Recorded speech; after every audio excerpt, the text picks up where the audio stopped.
I'm also excited, of course, especially with the speakers that we have lined up. So with no further ado, we start introducing our first speaker, Greg. Greg, it's such a pleasure to have you join us. You are the third, I think, strategizer advisor that is working with us. We had Alex on our very first conference. We had Paris, I think, the last time in August, and he had this wonderful presentation where he had a lot of special effects in it. Not sure to what extent people remember what Paris talked about, but everyone remembers the special effects. And today we're happy to host you, Greg. You will talk to us about the ecosystems, which is something that you've been focusing on for a long time. And Greg is also one of the co-authors of the second book that Strategizer published, Value Proposition Design. Without further ado, Greg, I'm handing over to you. Thanks for joining us. Everyone, enjoy the presentation. Thank you very much, Susie and Saurabh. Hope you can see my slides up.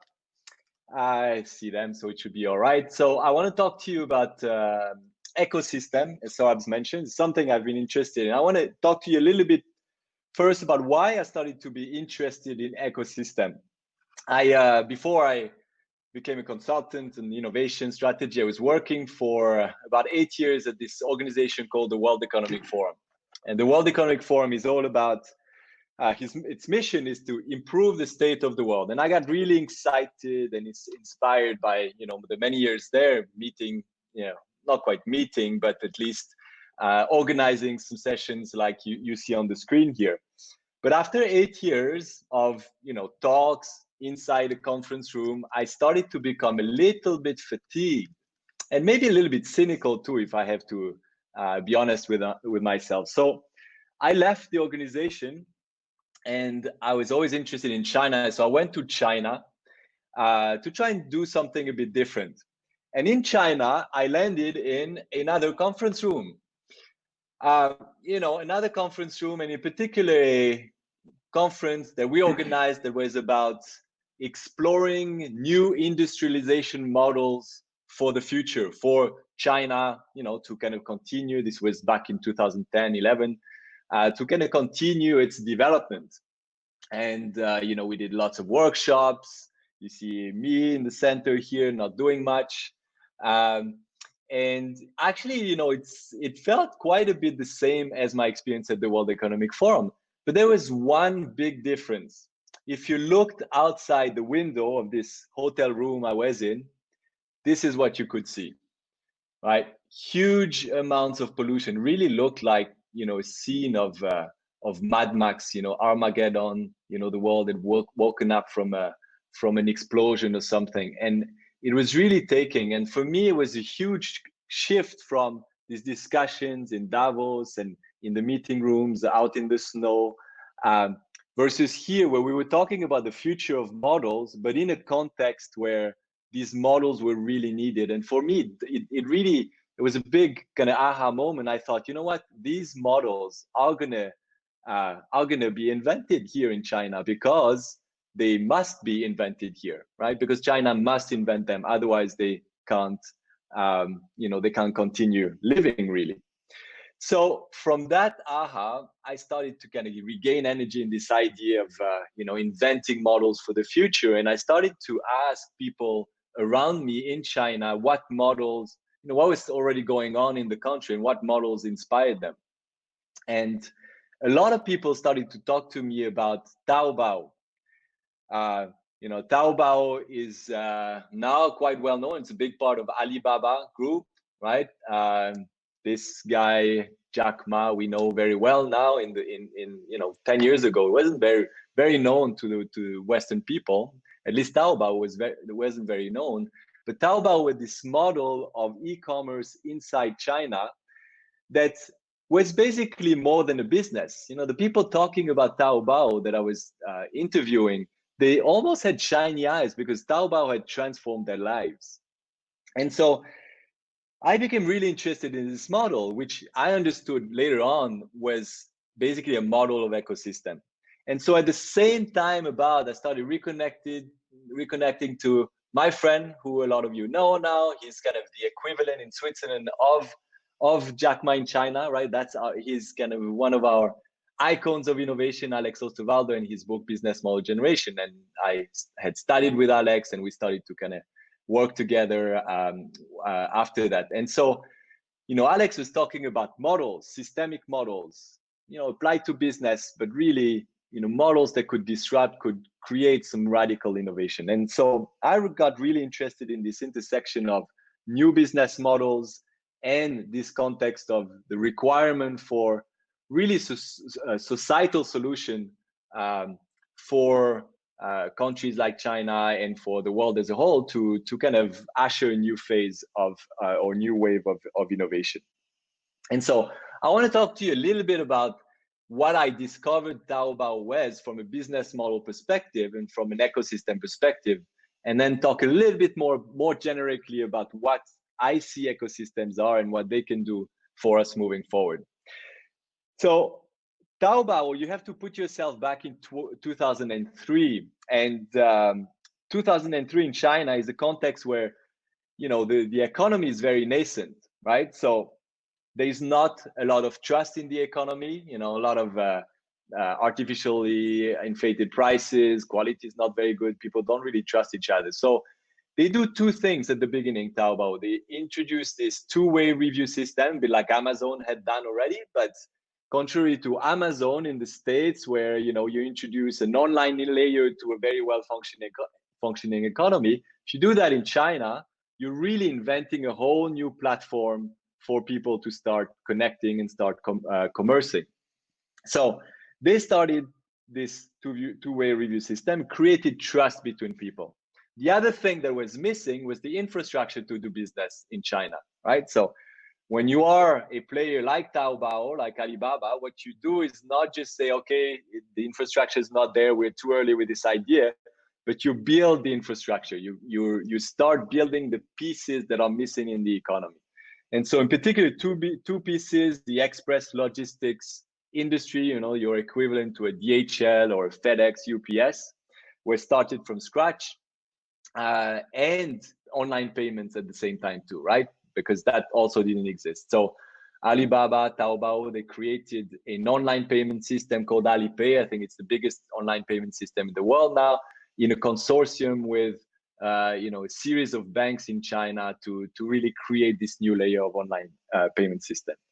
And so these things are interesting pieces of infrastructure that didn't exist in the ecosystem the way it was back then. And it allowed to create a new value proposition. So, best price, quality ratio for all of these Chinese consumers here. They didn't have access to that. And conversely, providing Chinese sellers a large pool of consumers, basically a market to sell their goods.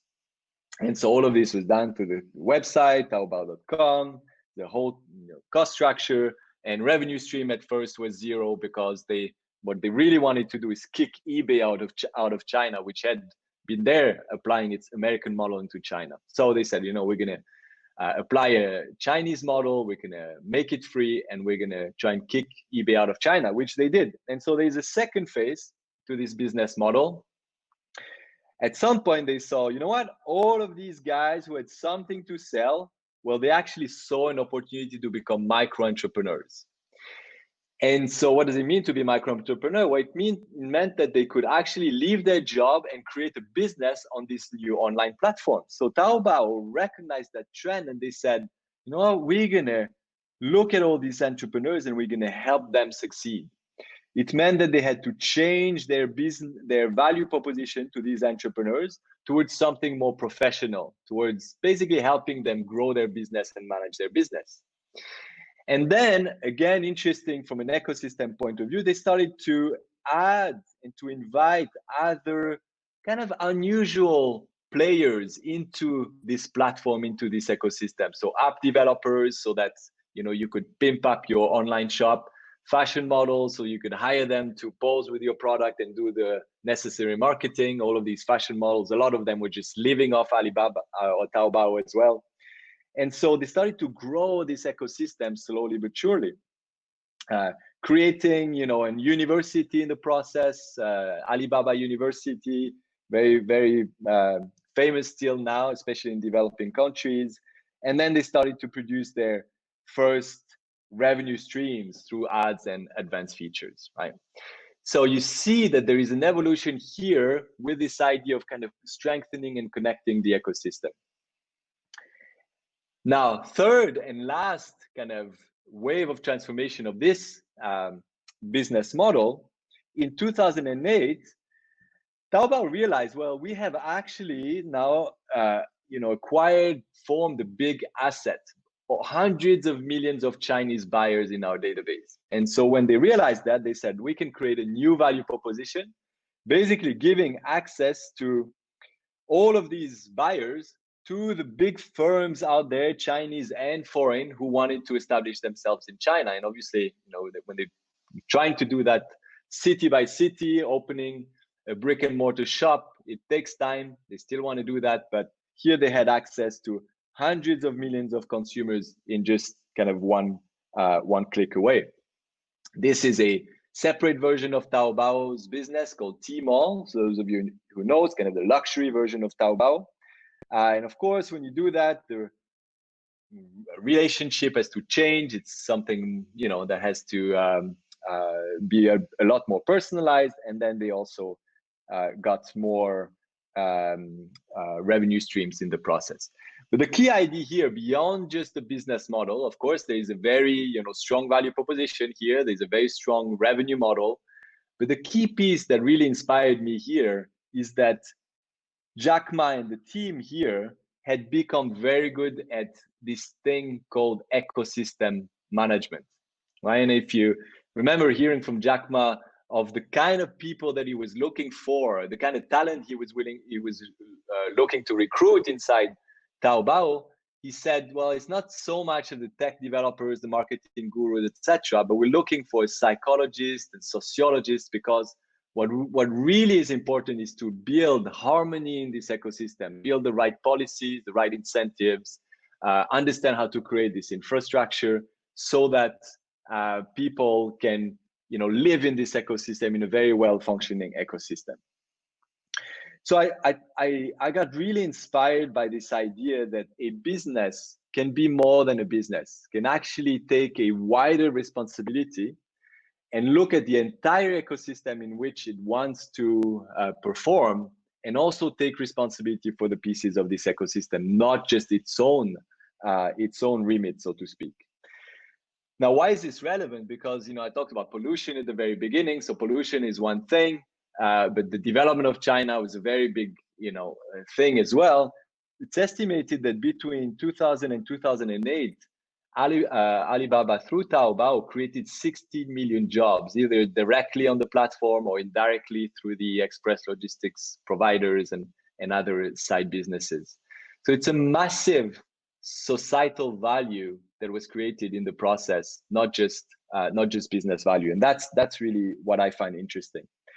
So if we step back now and decode a little bit what I've talked about and look at this whole world of innovation, for me, there's kind of three levels that you can think about in terms of this world of innovation. If you look at it from the perspective of you as a business and you're trying to create value in the world, the first level is to focus on the value proposition. So some of you might recognize this tool called the Value Proposition Canvas from Asset Strategizer. And one example of this is that you have a great product. It's a GoPro, great camera, new camera, can allow you to do new things, especially for sport enthusiasts who want to use it in extreme sports, etc. So great value proposition, great understanding of their market, and that's a great innovation. But it goes further. That's the kind of minimal level. Obviously, you need to have that. You need to make sure you're creating value for your audience.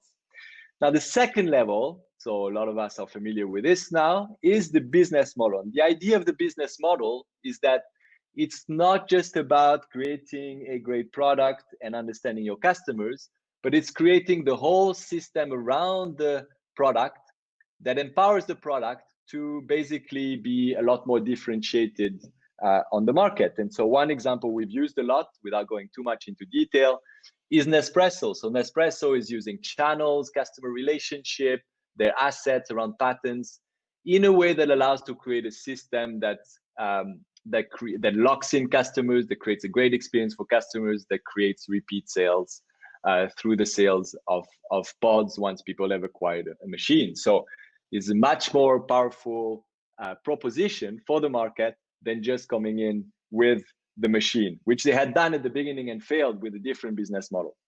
So second level is thinking about all of these other things, all of these boxes in the business model canvas beyond the value proposition and the customer segment. And so, of course, for me, there is yet another level. This other level is the level of the ecosystem. So how to think about ecosystem in this language around business models, value proposition, where we like to say that around your business model is a space, the space in which you design your business, right? And so the space is key trends, industry forces, what your competitors are doing, market forces, what are market issues, switching costs, the evolution of needs and demands, and then the macroeconomic forces, what's the state of the economy, the infrastructure around that, and so on and so forth, right? So typically, if you're a business, what you're trying to do is make sure that your business idea is timed right against these four groups of forces, right? That it matches this environment. But if you are an ecosystem player, like Tesla now, to use this as an example, I find very interesting example from that perspective, Tesla came into a automotive ecosystem that was not really ready for it. If you look at it, right? The image that people had of an electric car was, these first attempts of a car that can go, hold two people and then maybe can drive 50 miles. So they came in with a whole new concept, so a whole new product, as we know, very bold from that perspective. They innovated from the business model perspective, but they also started to take responsibility for all of these things outside the traditional remit of the business model, right? So things like partnering with competitors, coordinating innovators, battery makers, etc., developing new tech, influencing new regulation, all of these and creating demand that didn't exist, maybe sometimes subsidizing even users and partners in the process. So those are typically the things that ecosystem players who are in for the long term, right? That's a big difference too. I'll talk about this at the end as well. But these are the things that they look at and that they take on. And so it's not just about, merely influencing or checking outside in the environment, but it's really about taking responsibility for these things, bringing them into your business model, into your cost structure as well, right? Which is a big deal. And so what I find really interesting, the reason I love this idea of ecosystem is that for me, it's the right level of design abstraction to both look at what a business can do, right? It's not abstract, too abstract, and you start talking about policy and things like that. No, it's very much focused on what a business can do, but yet it connects with those wider pieces of really society and the sector of society that you want to impact and transform. So with this, I thought I'm interested in kind of how we can help these ecosystem designers or leaders, embrace this notion of ecosystems and be better at designing ecosystems. So the key thing that I realize is that, the metaphor that I like to use is that if you're a CEO, traditional CEO in a traditional business, you're really looking after your own house. Whereas if you're looking at an ecosystem, you have to look after the whole village. And you have to think not just like a CEO, but you have to think a bit more like a mayor. So a mayor, yes, has to make sure that the quality of the houses are, is good, but they have to build the roads, build schools, build, good relationships within the village and with the other villages. So they have to look at the whole picture. And so thinking like a mayor, which I think, Jack Ma is a great example of that, of thinking at the level of the system, is very important. So there's 5 things that I identified that mayors do, or leaders of ecosystems do. I'll list them here, and I'll take just a couple examples, just in the interest of time, and we can go into some questions afterward. The first thing is that they don't hesitate to redesign the boundaries of the ecosystem, right? So if traditionally you're into automotive or healthcare, it means that there is some boundaries, by default, that define the space in which you play. Well, these ecosystem players, they're actually free themselves from those established boundaries, and they feel free to redesign them. I'll talk a bit more about that in a second. Developing the infrastructure. Often when you are, and you've seen in the Taobao example, often when you're trying to do something new, well, you have to invent as well the infrastructure that holds that new thing. Often it's missing. And by infrastructure, it could be physical infrastructure, it could be a digital infrastructure, it could also be an organizational or governance type of infrastructure, something that we don't know how to organize. Well, now we're creating a new organization, a new governance system that allows us to work together in new ways. Acting on behalf of the ecosystem, I'll talk to you a bit more about that through a mini story. Helping others succeed, so not just helping yourself or helping the ecosystem as a whole perform, but sometimes you have to help these guys that are trying to transition their own business model in order to be successful in this new vision, in this new ecosystem. Well, sometimes you have to help them succeed. You have to maybe finance them, you have to give knowledge, IP to them in order for them to join you in this new ecosystem. Otherwise, maybe the ecosystem fails. And then planning over different time frames. And I think this is maybe a connection with the more specific world of Agile in terms of how we deal with this, with working through innovation.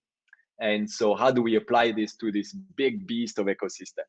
So I'll talk about three of these things. We could do questions on the other ones as well. So the first one is redesigning boundaries of the ecosystem. So when you are a player, so let's take Tesla, right? There's often this freedom of redesigning the ecosystem, as I said.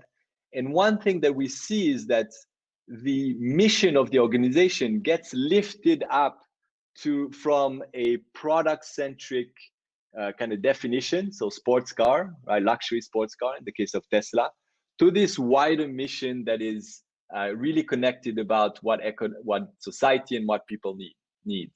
So in the case of Tesla, you can see that in an email, very beginning of Tesla, Elon Musk wrote this email that has become public.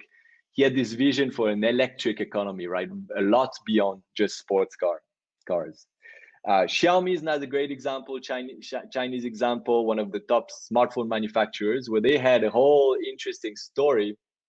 But they went from this idea of just selling smartphones to the idea of a connected lifestyle, serving people's lifestyle by connecting them to everything that they need. And this is a project I'm involved in, so I'm really quite passionate about this now. Roche is the pharma company. Typically, they've been delivering drugs, selling drugs, but right now they're interested in this idea of how can we provide people personalized health, right? So the right kind of treatment, the right kind of environment that they need if they're sick, and that they need that before people get sick, around prevention too. So personalized health is defined from the perspective of society as well.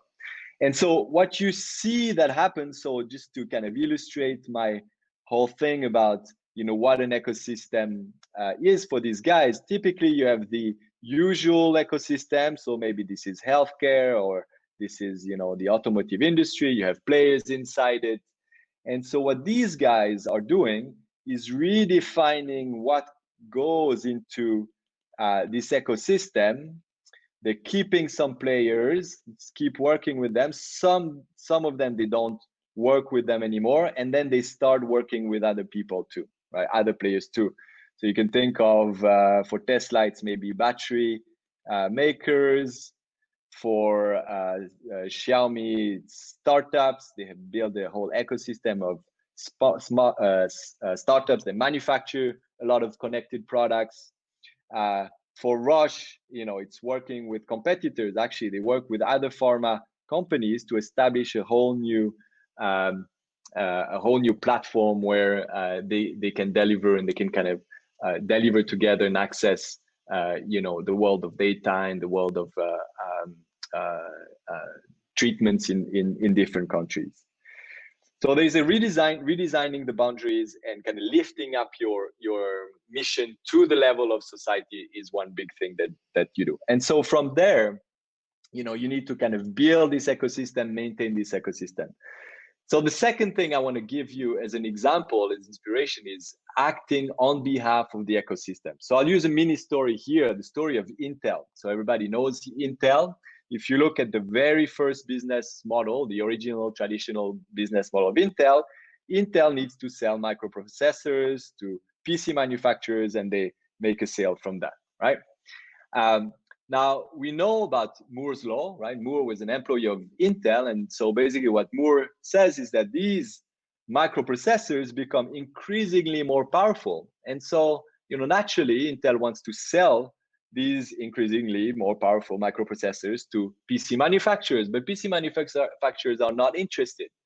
Why are they not interested? Because they're not interested in more performance if others in the ecosystem, application developers, for example, are not interested in more performance. Basically, the world was not ready for more performance, more computing power. And Intel, in their case, they had 80% market share. So they realized growth is not going to come from selling more normal microprocessors, but they realized, well, if we want to grow, we need more reasons for people to use a computer. So they did this thing called, which is one of these big strategies of ecosystem players, an initiative called Intel Architecture Lab. What is this? Well, CEO Andy Grove said the following. He said, we established the labs to respond to a vacuum of leadership in the PC industry. This PC industry was not really growing, right? Everybody was kind of comfortable. And they said, well, we're going to do something that makes the whole PC industry boost and move forward. So they created the lab to grow the overall PC market, to give more reasons for people to use a computer. So they did things like, a lot of research around video conferencing. So one of the reasons why we're able to do all of what we do today on Zoom and other platforms is partly thanks to Intel. Things like the connected kitchens, the connected office, and things like that. So they went all the way to understand these applications of the future, to understand then what could we do as Intel to boost that, to make that happen. And so what they did at a very technical level, I'm not a technical person myself, but it's easy to understand. If you have a computer motherboard, they're inventing this thing called the PCI bus. And what the PCI bus does is that it connects all of these pieces of the motherboard, the CPU with the modem, network, sound, video cards, so that it creates more performance in the architecture of the PC itself. And so that it gives more power for these new applications to emerge. So they really went from selling processors to architecting the entire PC industry, right? So value proposition became this PCI bus.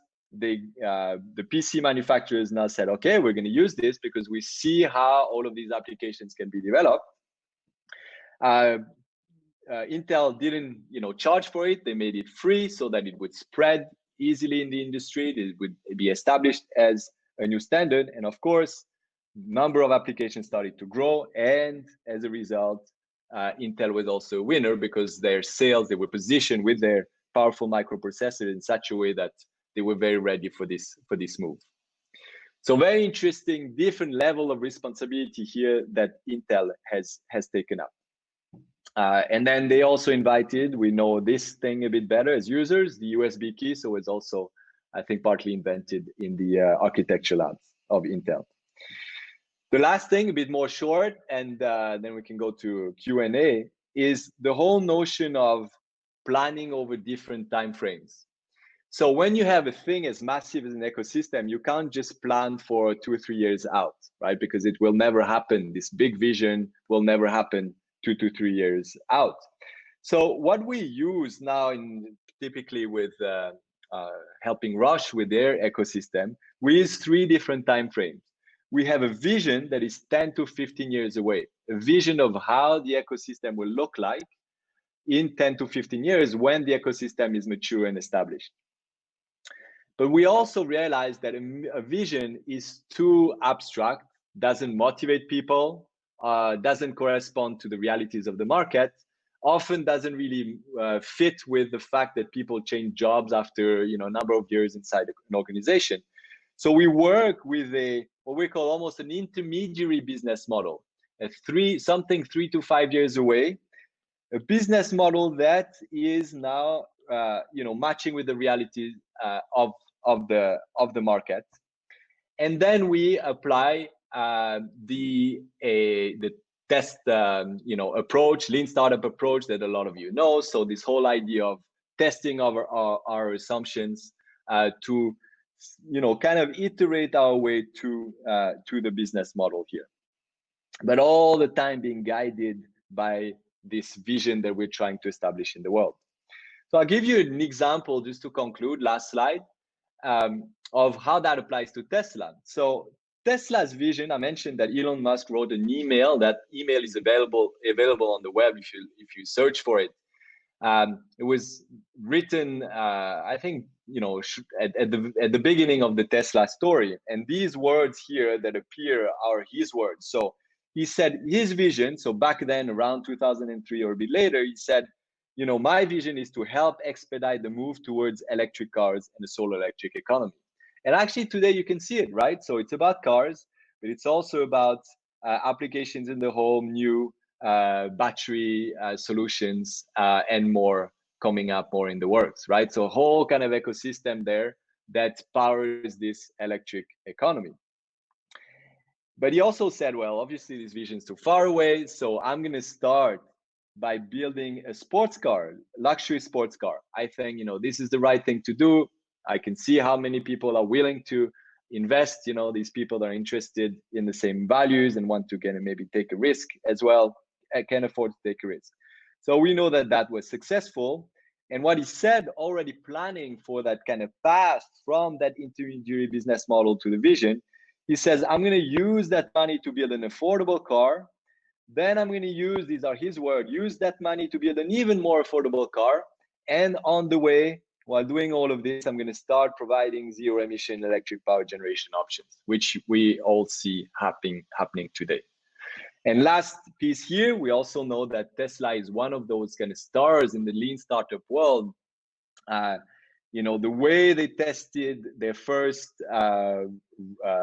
value proposition around the sports car is not by building the car and trying to sell it, but by putting a car that was a Lotus Elise without an electric engine on their website, and they asked people to make deposits to reserve, to have the car get built to order. And they saw hundreds of people putting these non-refundable deposits, giving them money for that. And they said, okay, now, that has built confidence in the fact that there is probably a market for this.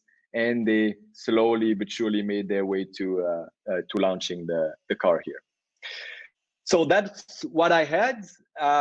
Sora, back to you. We could do questions. We can talk about these other techniques, whatever people want to talk about. Yeah, perfect. Thank you so much, Greg. And if you don't mind, Greg, unshare your slides so that people can see both of us a bit larger when we engage in the Q&A in the interview part. Cool. Greg, I haven't seen yet any questions from the participants. Maybe they're still blown away by what you said. I'm going to ask a lot of questions because I took a lot of notes for myself, and there are a bunch of questions in here. So first of all, you talked to us about ecosystems, and now I'm wondering, we used to categorize organizations based on the industries that they were playing in, right? Roche was a pharma company, or they also do diagnostics, right? Volkswagen, an automotive company. Do you see ecosystems resulting in the fact that organizations need to think beyond their industry boundaries? Yeah, absolutely. I think if you're thinking about innovation, this is a story of tech disruption for me, is that these tech startups are starting to come into all of these industries and blurring the boundary lines. And they don't really have an allegiance to the established boundaries, but they have an allegiance to create value for a particular cause, around a particular cause or a particular set of people.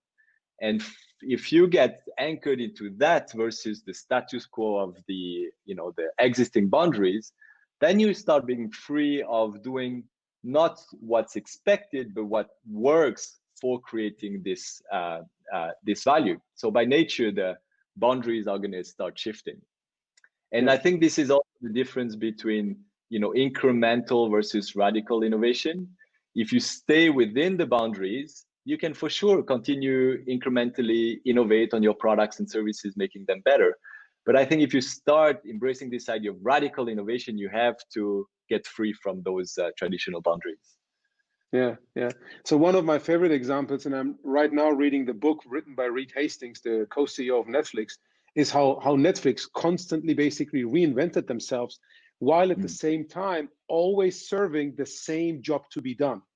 So if you start thinking outside of industry boundaries, but more about customer groups and jobs to be done that you're serving, I think ultimately you apply a bit more of that ecosystem thinking, and you do more of this radical innovation than just the incremental pieces of innovation. Yeah, absolutely. And Netflix is a great story. Yeah. So you mentioned very early in your talk, harmony in an ecosystem. And I want to deep dive a bit on that, because what we see a lot also in the press happening is people asking for regulations of those big players that basically control the ecosystems. You refer to them I think as the mayors. So what kind of good examples do you have of ecosystems where actually harmony exists? And what do you think are the patterns or the reasons behind that harmony? And where don't you see that harmony, and where does it become harmful being in that ecosystem? Yeah, that's a fantastic question. I wouldn't claim to have all the answers here, but this is partly why the Taobao story really inspired me, because I think they saw right away that they had to take a responsibility just beyond themselves, right? Beyond making themselves successful. And so if you take this approach, it means that you have to help others succeed. You have to help create this new world. And if you do that, people start trusting you in a very different way. And it's not that you invent it, you design it, and it all works, right? It's fits and starts. You have to iterate your way there. At Taobao had to manage even demonstrations in front of their headquarters at some point because the prices were too high. So they made mistakes along the way, but they kept listening to what the impact on the customers was. And Jack Ma has this phrase in terms of priorities: it's customers first, employees second, and then investors third, not the other way around. So there's this focus, relentless focus on value for customers and making all of the pieces work. And I think where it starts breaking is when these big giants are stop basically adapting themselves to the world outside. So in the case of Taobao, they actually did this constant wave of reinvention, where I showed 3 waves. But if you see what's happening maybe with the Facebook and others in this world, we see a bit less of that evolution of taking the feedback of the world in and modifying this massive ecosystem so that it gets in tune with its time. Yeah. I mean, we've had those of you who follow like Twitter, etc. You see that a lot of like small app developers complain about Apple taking the 30% cut on everything that gets sold on the App Store. Same complaints about Google. Then the complaints about Amazon, how they use the data of the third-party sellers to then optimize for their own product. So I think I believe ecosystems are a great strategy that an organization can approach. But I'm getting more and more to the point where I believe ethics play a big role as well. And at some point you mentioned that if you look at an ecosystem, the harmony part, this means you can't approach it in the same way as you would do business as usual, right? In business as usual, you want to win. If you become the platform or an ecosystem, you said it yourself, right? You need to take care of others. So I'm wondering also, does that relate to, or do you see a connection based on your experiences to the type of leaders that make an ecosystem ultimately successful versus those who still want to like capture the vast amount of value for themselves, for their own organization, and for their investors? Yeah, so it's kind of the the enlightened leader a little bit. I like in the way I try to decode this world. You can think of creating value through your value proposition for your audience, typical business thing, right? You can take the business model to create value for yourself as an organization. Those two things need to be there. And a lot of people, I think, stop there. But these leaders, they're actually taking a step forward, beyond that, and they're creating value for the whole. And that's as important as the two first pieces. So there's a mindset there. There's an opening in terms of being a systemic leader that people have or not. And then it comes also with a series of kind of specific skills, right? Skills around trust building, political skills. And if you look at Jack Ma, is a great political animal, is a great communicator. He is like a mayor or a president of a country. I read somewhere someone was saying that this exercise in ecosystem is a bit more like an exercise of nation making. So all of these skills, right, of again building the infrastructure, political alliances, and things like this, are the kind of skills you need at that level, I think. Yeah. And so when we look at the Agile community, there's a lot of the people using the term servant leader. And while you were talking, you mentioned yourself the enlightened leader, but while you were talking, I was thinking like, so this ecosystem mayor that stops thinking about themselves primarily, right? Listens to the customer, tries to create the opportunity for others to succeed, should have a lot of the characteristics that we would like to see in a servant leader as well. So that's a bit of the inspiration that I got. Now, one last question from my side before we move to questions, and participants have put some in there. You also took a perspective on, or you looked at the perspective on the time horizon. And in today's business, especially when we look at publicly listed companies, and this is not a secret, a lot of them are just focused from quarter to quarter to quarter, right? And my understanding would be if you want to build an ecosystem, this is not going to happen in one quarter. So how do you create the incentives? What kind of governance structure do you think needs to be in place so that established players like a Volkswagen, right, or a Roche? I mean, Roche is again different animal because primarily family owned, etc. So they have a long-term perspective. But for those that are not family owned, and normal publicly listed company, what kind of incentives do they need to have to move towards building ecosystems and have this courage, but also the stamina to do this long-term investment? Yeah, it's a great question. I mean, I think, structure is one thing. We could talk about what makes people reinvent themselves, and the whole, I'm sure Alex has talked about, the difference between improving and kind of separating the world of improving incrementally organization versus inventing the future. And those should be two different structures. You should set yourself up, ideally maybe with two leaders with equal power at the top that report to the board. Maybe Alex has talked about this. So I believe in this too, right? Not mixing these two worlds, because obviously the world of the future gets killed very easily by the established power inside the organization.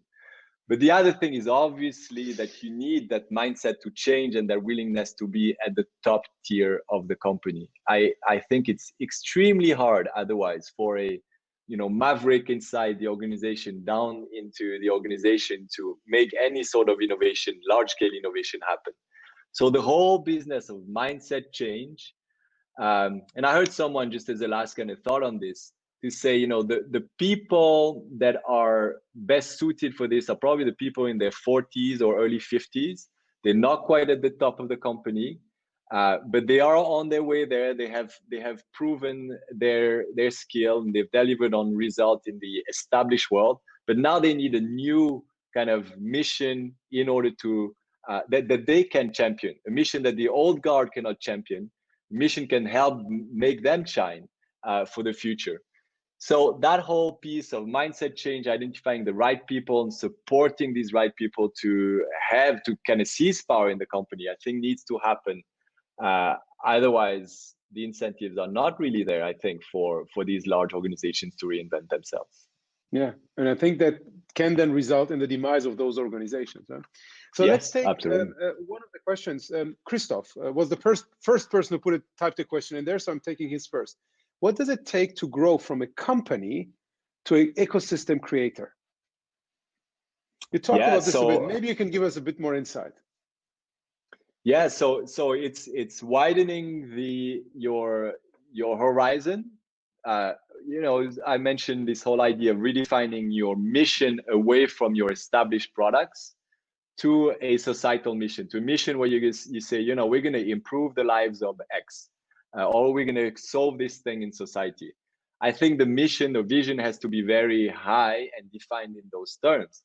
And then what you have to start doing is look at the ecosystem and see to what extent you have the power to make change happen yourself.